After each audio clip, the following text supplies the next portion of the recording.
We will no longer use leather in any new Apple product. 오, 이거는 응원할 만하군. 이게 맞나? 안녕하세요, 이스비입니다. 아이폰 15가 공개되었을 때 묻힌 새로운 신제품이 하나 있는데 핸드폰보다 더 먼저 공개된 애플워치 시리즈 9 그리고 울트라 2가 있죠. 태블릿처럼 완전 필수템이 아니긴 하지만 또 없으면 허전하기도 하고 또 생각해보면 태블릿보다 더 사용시간은 많을 것 같은 그런 제품이잖아요. 그래서 이 제품을 사야 할지 기존 제품을 팔고 업그레이드 할 만한 가치가 있을지에 대해 오늘 정리해보려고 합니다. 그리고 애플 키노트 이후에 퍼진 그 애플식 환경보호 있잖아요. 그것에 대해서도 뒤에서 조금 더 같이 이야기를 하고요. 첫 번째는 애플워치 시리즈 9.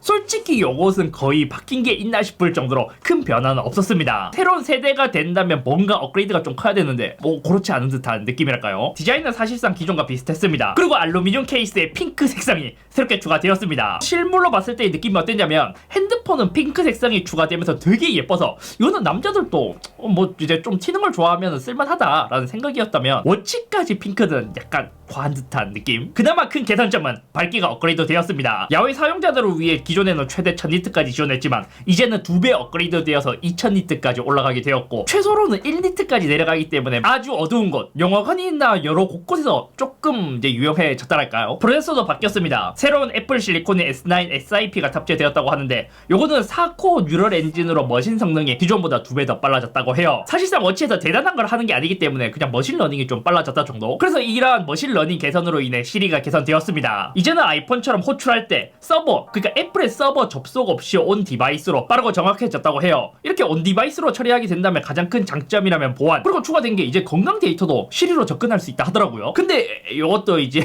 영어와 중국어만 먼저 가능해서 우리에게 사실 크게 의미가 없다. 배터리도 18시간으로 기존과 동일하고 아이폰과 마찬가지로 2세대 울트라 와이드 밴드가 탑재되었습니다. 이로 인해 아이폰을 찾을 때 거리와 방향을 조금 더 정밀하게 찾을 수 있도록 되고 또 홈팟과 연동이 된다고 해요. 그리고 소프트웨어적으로, 아니 이걸 소프트웨어적으로 해야 되나요? 크게 바뀐 점은 더블 탭이라는 새로운 제스처가 추가되었어요. 아시던 분들은 아시겠지만 예전에 제가 영상으로도 알려드린 적이 있다시피 손쉬운 사용에 있는 어시스티브에 있는 그 기능과 거의 유사한 기능이거든요. 그 기능을 조금 더 발전시켜서 이제는 정식 기능으로 탑재를 한 것이죠. 실제로 써보니 이게 피드백 그리고 진동의 느낌이나 여러 가지로 좀 더 유용하게 쓸 수 있는 게 재밌고 편했는데 특히 한 손으로 쓸 수 없는 상태에서 전화를 받거나 알림을 끄거나 액션으로 컨트롤하는 게 되게 편하게 사용할 수 있었습니다. 그리고 셀카를 찍을 때도 톡톡 이렇게 하면 사진을 찍을 수 있으니까 더욱 편리하기도 하고요. 근데 의외였던 점이 뭐냐면 어시스티브 터치로도 가능했던 기능이라고 했잖아요. 그래서 요것도 워치OS 10으로 업데이트하면 다른 기종들도 모두 지원해줄 것이라고 생각했는데 아직까지 뉴스룸은 시리즈 9만 지원한다고 해요. 이게 하드웨어적으로 뭔가 변한 게 있나?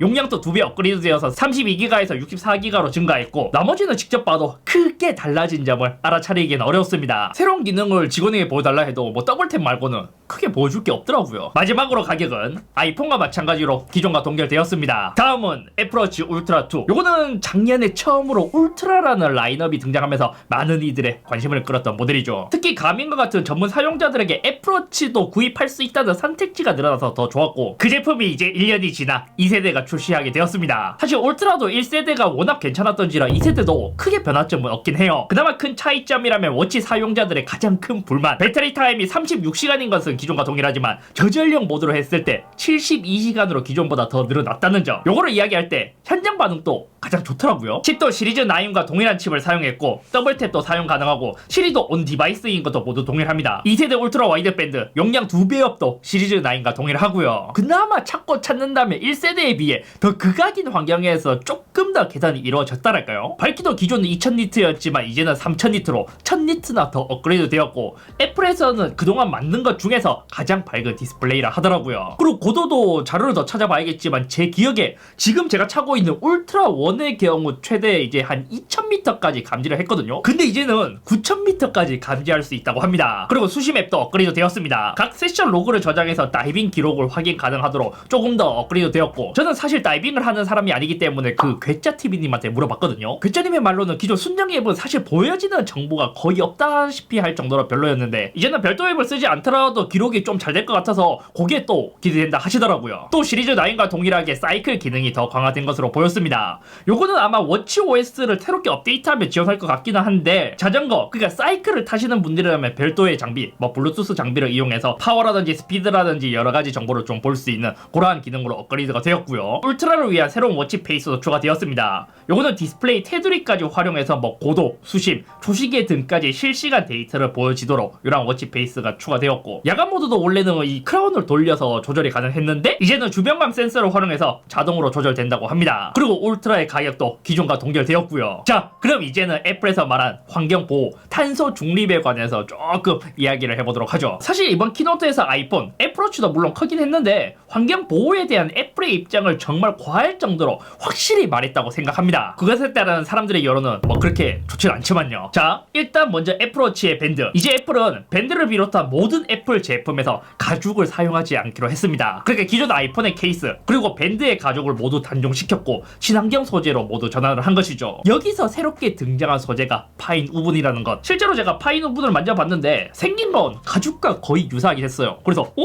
이게 가죽을 단종되면서 이게 친환경 소재로 바뀌면 좀 좋은데? 라고 생각을 했지만 실제로 만져보면 패브릭 느낌 그리고 스웨이드 같은 감촉의 좀 뭔가 중간 같은 그런 느낌이 들더라고요. 만져보면 확실히 가죽은 아니고 패브릭도 아니지만 뭔가 애매한 처음 본 소재라서 그런지 중간에 있는 듯한 느낌이랄까요? 어쩌면 가죽을 좋아하시는 분께는 그 가죽의 고급스러운 그 질감이 없다는 게 가장 아쉬울 수도 있을 것 같았습니다. 근데 이제라도 친환경 소재를 선택해서 다행이라고 해야 될까요? 사실 저는 뭐 이걸로 욕하고 싶진 않아요. 왜냐면 친환경 소재를 선택하는 게 당연히 응원해야 할 그런 행보니까요. 근데 현재 사실이 좀 그런 게 뭐냐면 가죽을 사용하지 말자, 탄소 중립을 하자는 건 업계에서 한 10년, 15년 전부터 이미 돌던 떡밥이었거든요. 예를 들어 자동차 업계, 여기서는 이미 2009년에 알칸타라라는 소재가 탄소 중립을 실현했고 이것도 소재가 개발되었다는 게 아니라 탄소 중립을 이때 실현했다는 거죠. 심지어 이거는 자동차뿐만이 아니라 뭐 서피스에서 소재를 사용하기도 했고 이전 갤럭시 SA 때 알칸타라 케이스를 만들기도 했고 예전부터 비건 레더니 바이오 레더니 하면서 동물 가죽의 대체품이 나온 지도 굉장히 오래 되었단 말이에요. 특히 테슬라도 진짜 가죽을 안 쓰고 인조 가죽만 쓰는 걸로 알려져 있고 그러니까 지금 2023년 이미 뭐 지구 망했네 하는 말이 나올 정도로 국제적 대위기인 상황에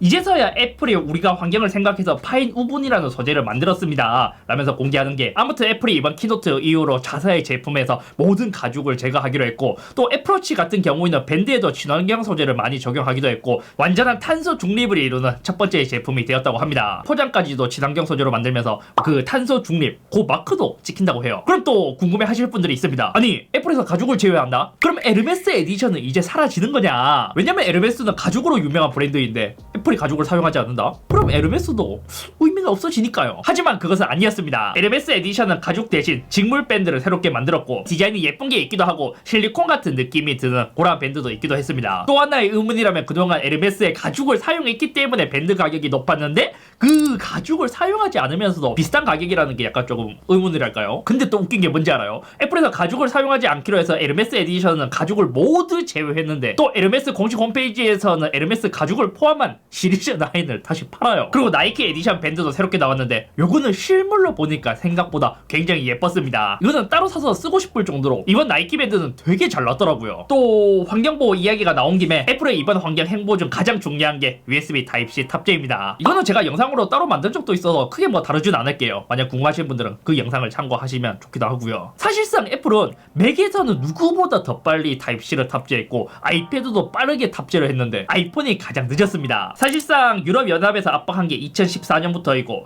진짜 최종 압박 이제는 안 바꾸면 EU에서 승인을 안 해주니까 유럽에서는 아이폰을 그러니까 USB Type-C를 탑재하지 않은 아이폰을 못 판단 말이에요. 요것 때문에 어쩔 수 없이 뭐 이제 Type-C를 탑재한 게 이제 끝까지 가서야 탑재한 게 매우 아쉽다는 거죠. 그나마 다행인 점이라면 우리가 많이 이제 애플의 가스라이팅을 당해서 그런지 Type-C를 탑재하더라도 뭐 MFI 인증이라든지 애플 전용 케이블을 사용해야 뭐 제대로 된 속도가 나오지 않을까라고 했었는데 사실상 그렇진 않다. Type-C 케이블이면 모두 호환이 된다. 이걸 고마워해야 되나? 그리고 애플에서 나온 그 대자연 꽁트 있잖아요. 진짜 애플 키노트에서 이런 상황을 볼 줄 예상도 못했거든요. 뭐 마더 네이처, 그러니까 한국어로는 어머니 대자연이라는 이름으로 환경에 관한 상황극을 이번 키노트에서 보여줬습니다. 이미 내용을 다들 보셨을 텐데 약간 애플 스스로를 희화화하면서 애플이 탄소 중립을 제대로 실천할 것인지 직접 어머니 대자연이 와서 뭐 그런 환경보호 움직임에 대한 브리핑을 듣는 뭐 그러한 상황극을 했죠. 이런 것도 일정 부분은 솔직히 생각한 게 뭐냐면, 솔직히 애플이 그동안 환경보호니 뭐니 하면서 킹받게 했잖아요. 그걸 어느 정도 일정 부분 스스로 인정했다는 것은 꽤나 재미있었습니다. 그러니까 애플도 알고 있는 거죠.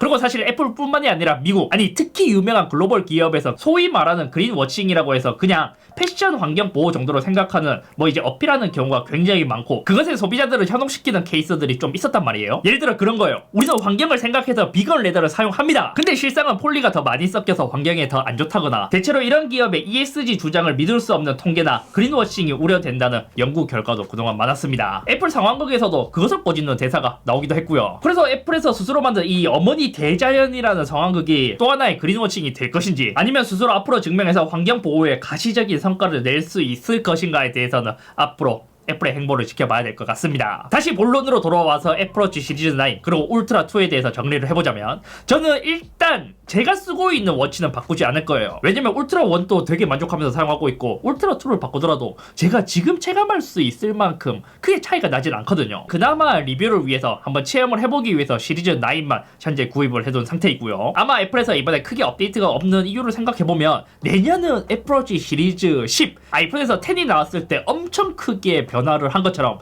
애플워치도 큰 변화를 앞두고 있어서 이번에는 좀 약하게 바뀌지 않았나 라는 추측이 들기 때문에 큰 변화를 주지 않은 것 같습니다. 그리고 동시에 이야기한 환경보호, 요것에 대해서도 제 생각을 이야기해보면, 애플이 이제서야 환경에 생색을 내나? 환경을 니네가 가장 파괴하고 있는 것이 아니냐? 생생돼서 또 액세서리를 팔아먹으려고 그런 게 아니냐 라는 비판을 듣는다고 해도, 그럼에도 저는 좀 의미가 있다고 생각된 게 뭐냐면, 애플은 지금 세계 1위 시총 기업의 최근 시총 3조 달러를 찍은 지구에서 가장 영향력이 있는 기업이잖아요. 그 기업이 진짜 겉으로나마 과장해서 우리는 환경에 이만큼 진심인 기업이 될 것입니다 라는 걸 1년 중 가장 중요한 애플 9월 키노트에서 대대적으로 말한 건 다른 브랜드에서도 많은 영향을 줄 것이라고 생각됩니다. 그동안 애플이 환경이라는 걸로 막 이제 좀 이제 말장난을 해서 사실상 뭐 우리가 환경 생각하면 또 이제 조금 이제 뭔가 그 트라우마가 생기기도 하는데, 이번 키노트에서는 생각보다 애플이 여러 가지 부분에서도 환경에 신경을 좀 많이 쓰고 있다는 것을 좀 알게 되었고, 사실 소비자에게는 크게 체감이 안 되잖아요.